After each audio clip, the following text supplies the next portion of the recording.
ओडिशा दिवस पालित बर्चना ब्लॉक अंतर्गत बालीचंद्रपुरस्थ press club Balichandrapur कार्यालय परिसर में प्रेस क्लब रो सभापति प्रकाश चंद्र सामल अध्यक्षतार ओडिशा दिवस पालित हो जाइछि।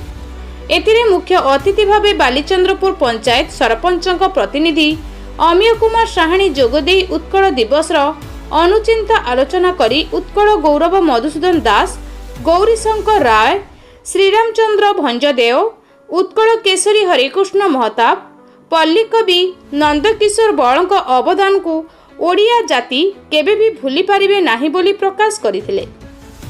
उक्त कार्यक्रम रे सांबादिक एकादशी सेठी मुख्य वक्ता भावे जोगदे स्वतंत्र ओडिशा आंदोलन 1903 मसीह उत्कल सम्मिलनी गठन हेबा सहित आरंभ होइतिला ओडिया भाषा आंदोलन, जहा अर्ध शताब्दीर इतिहास बोली प्रकाश करथिले।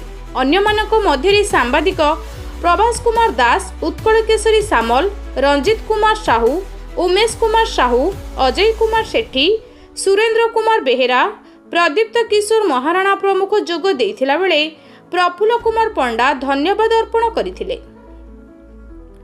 बर्चनारू एकादशी सेठीଙ୍କ रिपोर्ट, सूर्यास्त न्यूज।